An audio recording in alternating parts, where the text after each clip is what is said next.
Welcome back to another exciting Lord Duckman production. Behind me here is a 1974 Goldfish Bowl Super Beetle. And if you don't know what the Goldfish Bowl is, it's that wonderful curved windshield, which a lot of people don't find particularly attractive, and I'm one of them.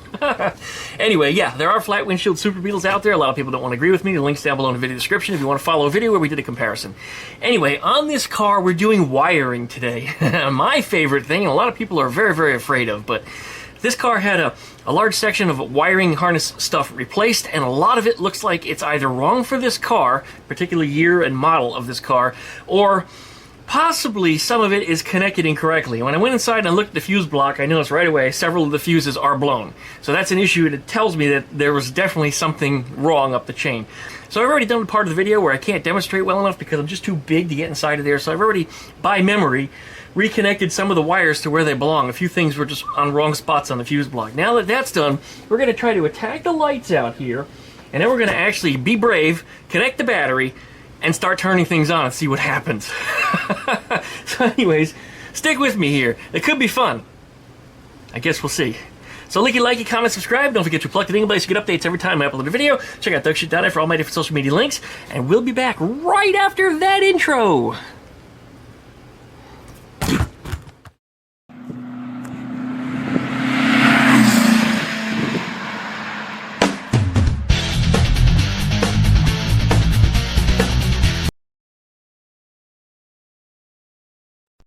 Alright, on this stupid Beetle here, I've already run the headlight wires through the buckets. So these are ready to be hooked up. It was a matter of pulling the wires out of the socket, feeding them through, and then clipping them back in the socket where they belong. Did the same thing on the other side, so that one's ready to go. Now the reason why I had to do that, of course, because the hole is really teeny tiny. Yeah, anyway, we're going to put in the turn signals up here. These are them. These guys, you probably noticed they're not the same on both sides. But if you look at the one on the other side, they're exact mirror images of each other. And how do you know which one is a lefty and which one's a righty? Well, the side that's exposed needs to face out, because otherwise it faces in. And I've seen this at car shows, and when I was a judge, I had to dock them a couple points for it. But the reason why this faces out is so, of course, people can see it, but at the same time, so it doesn't blind the driver. So that's why it's set up that way. Anyway, real simple as such. We got to pull the wiring harness up through the fender, and then I also have to run the wiring through the dick. A lot of people say, hey, Duckman, why do you call it a dick? Well, I mean, look at it. What else is it supposed to be? Putting this turn signal on here can be a little bit tricky, and one of the reasons why is because this light up here and the rubber, which has the dick on the bottom, which isn't there for some reason. Where's my dick? Uh-oh, my dick fell off. Oh, that's a problem. That's a big problem. Wonder where it went. Ah, okay. Searching for the missing dick.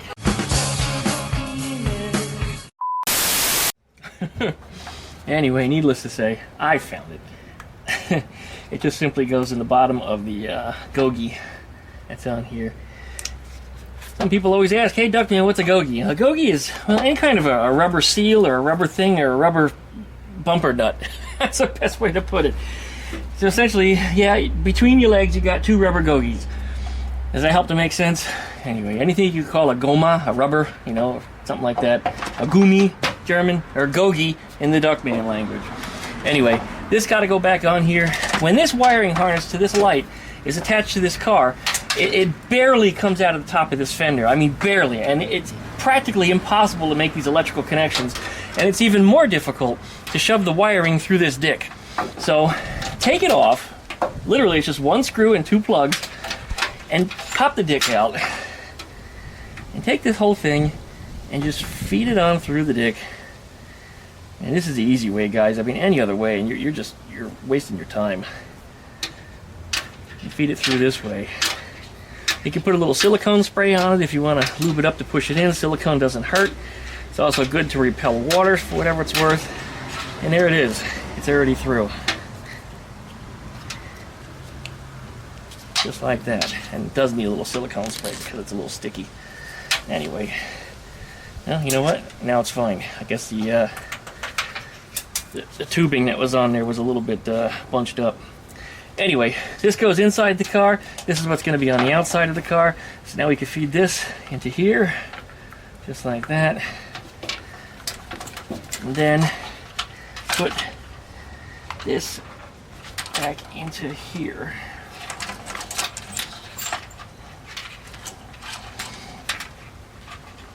does take a little bit of finger strength to do this. If you don't have finger strength, ask somebody to help you, or, you know, get a pair of pliers or needle nose or even a screwdriver and you can kind of work it in. This is a lot easier, of course, without the wiring in it. Silicone spray, once again, is your friend. Didn't need it. Duckman grip saves the day. Anyway, now we have a wired rubber gogie with a dick. The wiring comes out on the inside of the car, and at this point now I can wire up this light very easily right up on top, and then just drop this into place and get everything screwed together. This does have little 8mm nuts on here. These always get lost. We're not going to lose them today. I'm going to stick them right down here in the headlight bucket where I know they're safe. And then we'll do our quick hookup. Okay, the brown is always ground, so that's going to connect to the chassis. So that's going to be this one right here. The little wire, well, there's only one place the little wire goes. It's actually right there.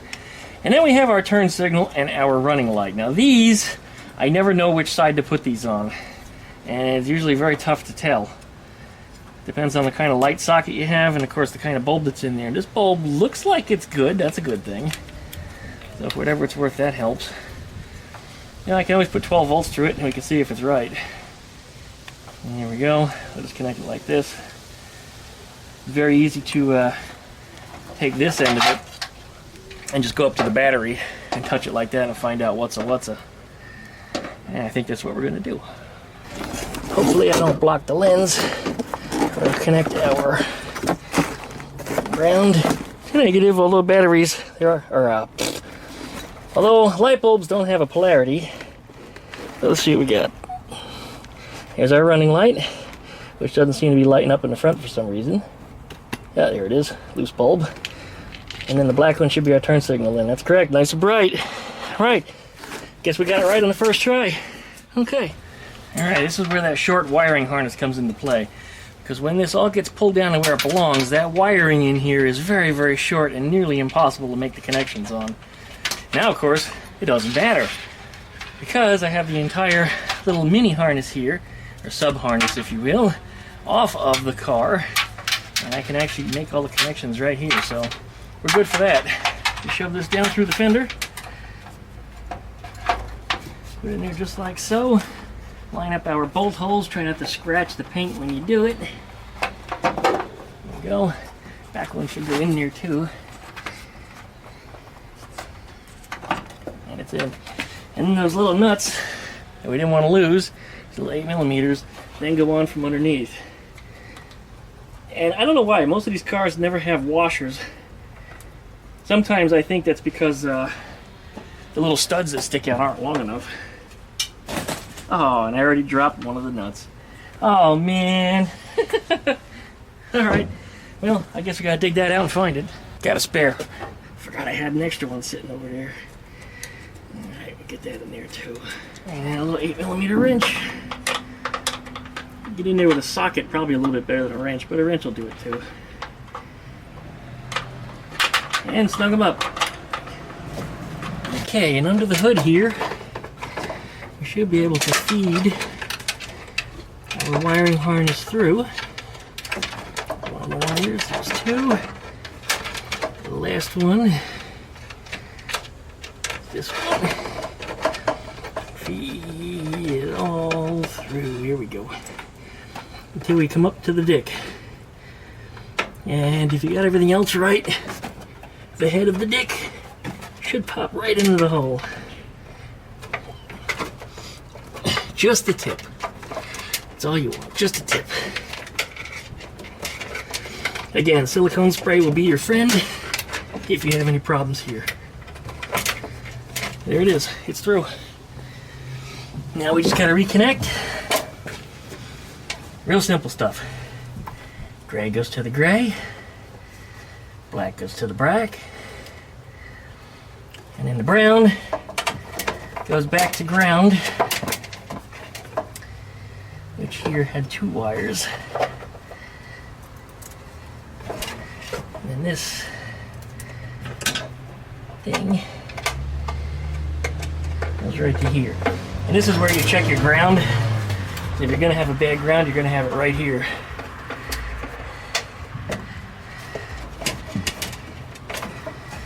Looks like we're good. And what's all this stuff?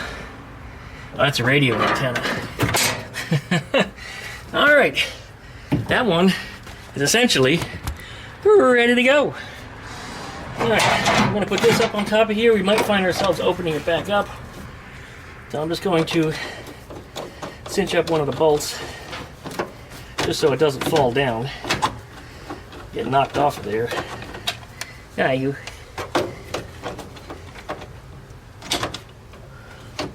It'd be a little tricky sometimes to get these lined up.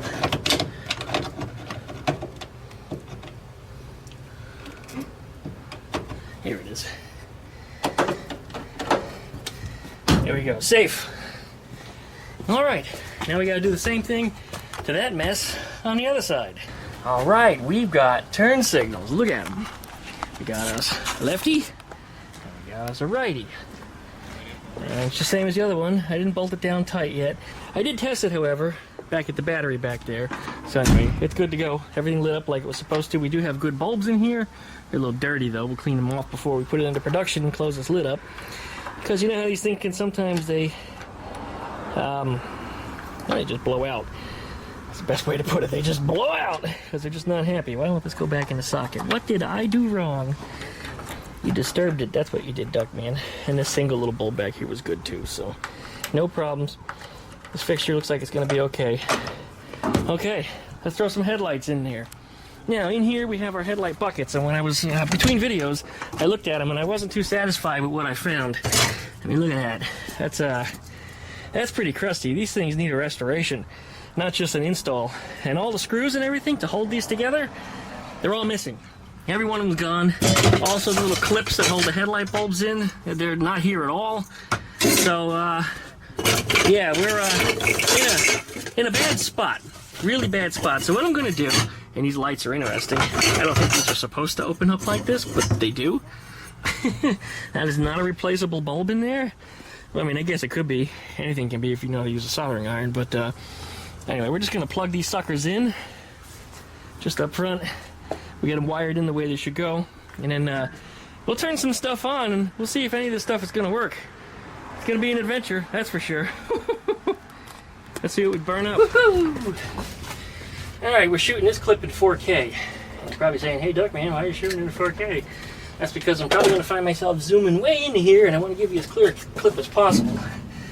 But this is our starter wire. This had some shrink tubing on it that was broken, so we will rewrap that. There's actually supposed to be a connector under here. It's wrapped in plastic. It's not there. But anyway, we don't want that to touch this foil in here, this kill mat stuff, because this is essentially grounded. So we don't need that touching it because it will ground the chassis. So we'll keep an eye on that before we do anything else, but we will shrink wrap that. There's a little relay down here. This is, I believe, for the rear window defroster. It does not look like there is wiring provisions for that here, however. And if there's not, then there's not. You don't get one, right? Anyway. This wire is what goes up to the fuse block. This wire is what comes back from the alternator. I like to just slide these two together, just like that. And then this one is the positive from the battery, which is currently not hooked up. And this is going to slide right into here also. Now this is a good temporary connection, but it's not one that you want to leave that way. What I'll do is I'll wrap this properly with a proper crimp. You could even run a screw all the way through them, just drill a hole, and then nut and bolt them together, and then shrink wrap the whole thing. That works real nicely as well. Probably for the people that don't have access to the correct crimping tools for it, that's probably one of the best ways to do it. Okay, we got that set up. This ground over here is supposed to be grounded to where the regulator would go, but this one doesn't have a regulator, but it does have the holes where it's supposed to go.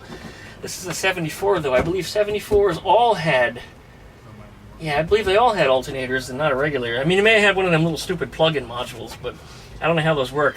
They might have been like 1 year only or something. Again, that's not something that I've ever dealt with in Volkswagen. I either use the earlier generators with proper regulator, or the later alternators that have everything internal, which is just, essentially it's a 2-wire operation. So we'll put a little screw on here to screw this into the chassis, just to make sure that's good also. And then we'll turn the key on this thing with this connected, and we'll see what burns up. Hate to say it, but really that's what it comes down to. We'll see what works and what doesn't.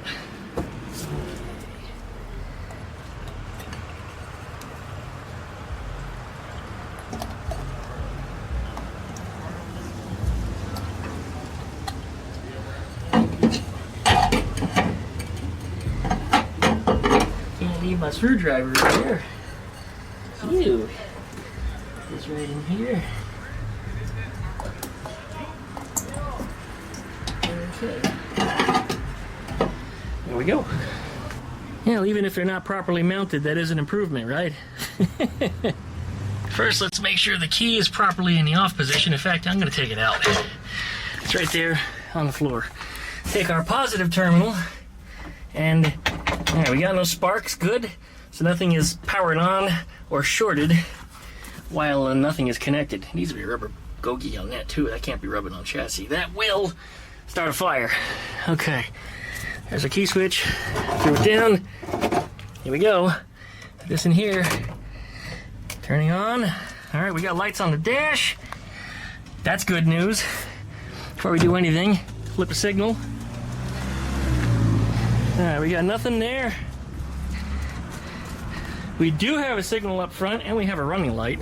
I guess the lights are switched on. Got a running light over here.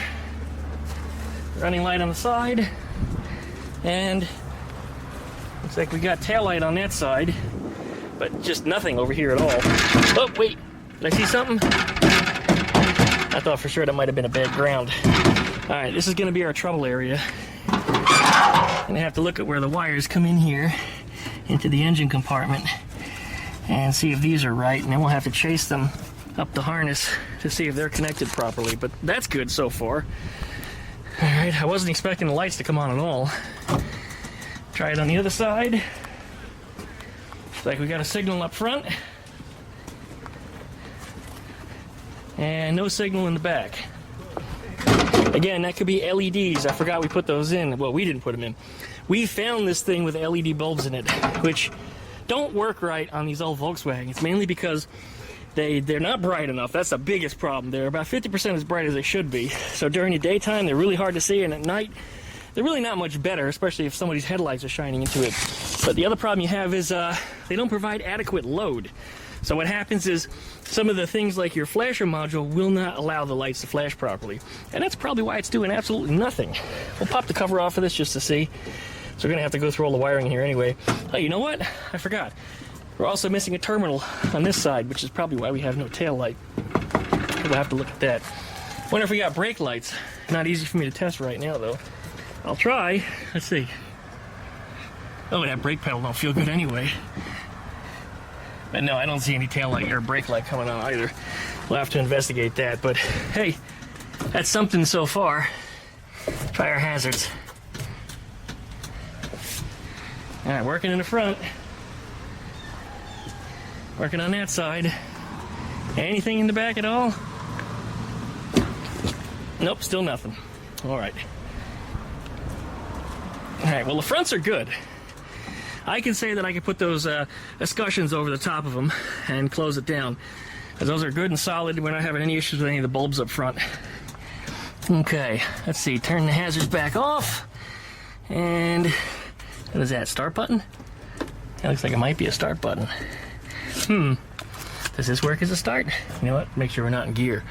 I don't even know. You know what? We're not in gear. The shifter's not in, but we did start the car previously with the engine in and didn't have to worry about that. So let's see. All right, battery needs charging, but yes, it does crank. Okay, that's good. That's good. I'll have to check to see if we're getting juice back here to the coil also, because this is part of that new harness here. So I have to make sure that that is connected where it needs to be, wherever it comes out up front here. This is that all new harness. Okay, well, progress good so far. A few of these systems have been eliminated as functional, so I guess it's a good chance to take a break. Gee, I wish I had a beer. I'm all out. Oh man. All right, well, let's go ahead and shut that key back off because it doesn't need to be on. In fact, you know what? Where's the headlight switch on these things? These don't have the same kind of switch as the classics do. That wasn't it. I don't even know what switch that was. That's it, okay. So that is running lights. That is headlights. Did we have headlights? Nothing? Nothing. All right, we'll have to check the fuses on those and see what's going on there. That's definitely an issue. Okay. Well, I'll give it a 50%. That's a good start. Considering, as I said, a lot of the wires were not hooked up properly underneath the dashboard here on the fuse block anyway. I mean, they was just, yeah, they were mixed up. Okay, so we gotta go through some of this, figure out what's going on with this stuff. Gotta check the key switch, make sure the key switch is flipping on the coil properly. Hey, we got a little work ahead of me. I mean, it's not a complete disaster, but like I said, it's break time, so I'm good. I feel accomplished. This is great. This is great. A few circuits are currently working. I gotta go through the rest. Rocking and rolling. Yeah. Now, getting the lip of this seal around this plastic is the real trick. What I've always found worked best for me is put these screws up just a little bit like that. Just pull them up and just give them a little turn so that way they're up and out of the way. You kind of lay this in, wiggle it left and right until it settles down between each side, and then pull it back so you get the front. Then push the entire thing forwards, just like that, and now it's in on 3 sides. Get this screw back here started.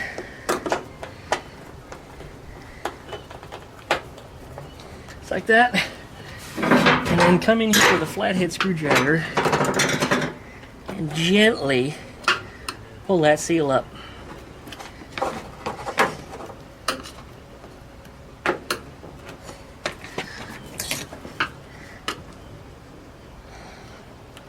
I showed you the difficult hard rubber seal. This one's a little more dried out than the one on the other side was. The other side went in pretty easy.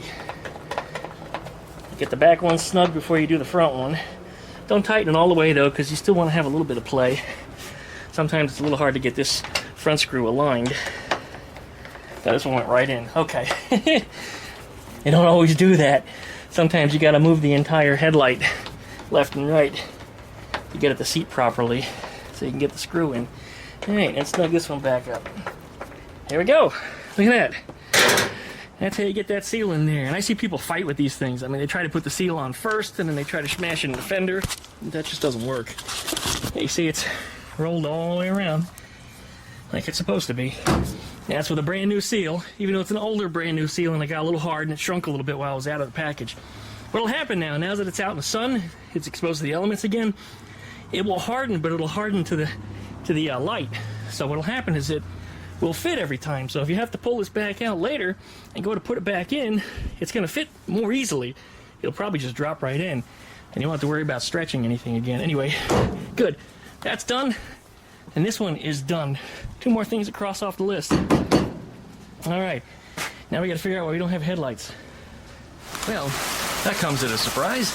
That was not part of the forecast today, but I rounded everything up and threw it all back inside just in time. I seriously did not expect this at all. I wasn't even in the forecast. Anyway, it'll be night before you know it, and I got a party to attend tonight.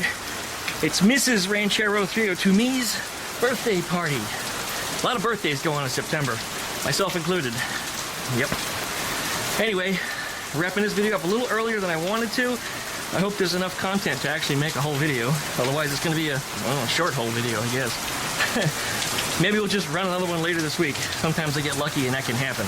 Otherwise, Saturday, Sunday, you might see some small engine weekend stuff. To see what's coming up, I got some more things planned for the go-kart, and I got some more lawnmower stuff. Well, this is an electric, and this is Rob's, and again, it's sitting in the rain.